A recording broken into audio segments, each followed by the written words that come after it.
You know, every one of us has goals. We have dreams, we have aspirations, we have things that we want to accomplish in our lives.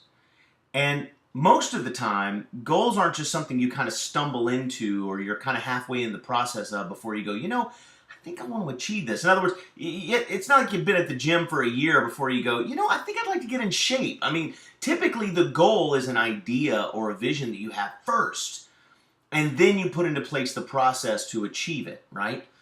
But in order to do this, you have to launch your goals, right? So many people try to ease into their goals, but it really doesn't work that way. You've got to launch your goals if you want to accomplish them quickly, and you don't have to. But I'm here to tell you that you can change anything you want to change in your life in record time. I mean, you can accomplish anything you want to accomplish faster than you ever thought possible if you will launch your goals. And let me give you an example of what I mean. I used to fly F-A-18 Hornets, fighter jets for the United States Navy. And these jets, when in full afterburner, are pushing almost 40,000 pounds of thrust out the back end. That's a lot of juice, right? That's a lot of thrust. I mean, a fry your face off kind of thrust, right? Right out the back. But interestingly enough, these jets that weigh, 20, 30,000 pounds, right, when they're loaded down with fuel and everything else, if you pull these things, so you're sitting at the hold short, you're waiting for takeoff, the tower gives you permission to take off, you roll out onto the runway, you point the jet down the runway, you hit the brakes, you bring the motors up just a little bit to make sure everything reads and looks right, and then you go right into full afterburner and go, right? But here's what's really interesting. If you take this jet and you take your feet off the brakes and you run the power up to 30%, 40%, what happens to the jet? Nothing. It goes nowhere. It doesn't even begin to move.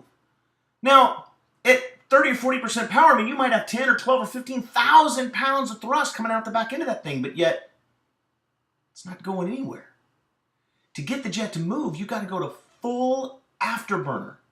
Interestingly enough, when you're in full afterburner, you're kicking 40,000 pounds of thrust out the back, but you're also shooting like half your gas out the back at the same time. In other words, you're expending all of this energy, all of this fuel, all of this power just to get the thing moving. And what's interesting is you come all the way up into full afterburner and it still takes a second or two before the jet decides to move, and it barely kind of starts to go. And it'll take 4 or 5 seconds for this jet to accelerate to, 80 miles an hour or 100 miles an hour. And that's a really long time when you got 40,000 pounds of thrust coming out the back. I mean, you would think it would be like instantaneous, like a catapult shot, but no. You're shooting all this gas, all this fuel, all this energy out the back, and yet the thing seems like it's barely moving. But what's interesting is once it gets to about 80 or 100 miles an hour, in the next 4 or 5 seconds, it'll go to 300 or 400 miles an hour, like that. And then, once you get up to altitude, you then can pull the throttles back almost to idle and maintain 300, 400 miles an hour. Isn't that fascinating? And yet, if you try to take a jet off and you climb all the way up to altitude and then level off, you can cruise for an hour or more on the same amount of gas it just took you to get off the deck. I mean, the same amount of gas it took for you just to get launched and in the air and up to altitude can then cruise you around at altitude for an hour or longer. So what's this metaphor mean to you and I? If you want to launch an F-18 Hornet, you've got to go into full afterburner and you've got to leave it there until you get up to altitude. If you go to full afterburner and once the thing starts going and you're going to 40 or 50 miles an hour, if you pull the throttle back, guess what? You're not going flying.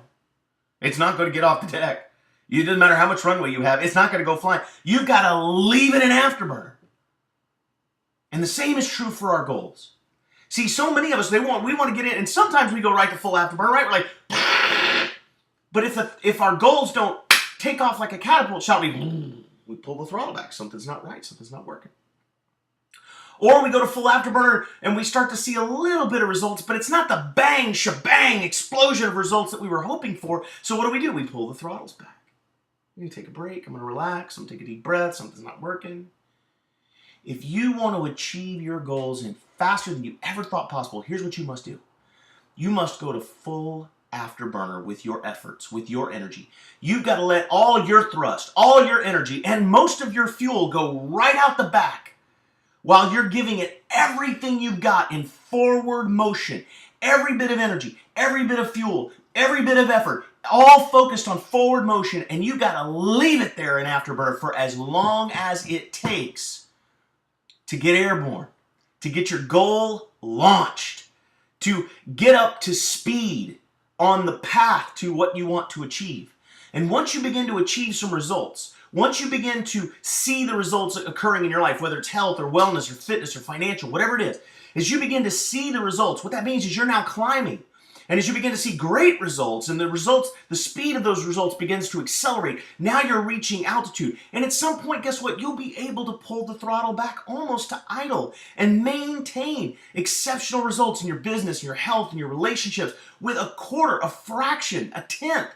This much effort compared to what it took to get your goal launched. But if you're trying to accomplish something, or you've got a new goal or a new vision in your mind, if you're not willing to go into full afterburner and leave it there, in spite of maybe not seeing all of the results right away that you thought you would see, if you can understand that it's going to take a little while in full afterburner to see any results at all, and even longer to see decent results. But when you begin to see the decent ones, they'll start to become great ones, and they'll start to become really, really good ones. The next thing you know, you're at altitude, and you can then bring the throttles back and coast. But you can't coast when you're launching your dreams. You can't coast when you're launching your goals. Put it in afterburner and leave it there for as long as it takes for you to get to altitude. Do not rest on your goals. Do not take a breather. Do not rest. Leave the power on. Keep the heat on, and you'll begin to see results. That's the dose.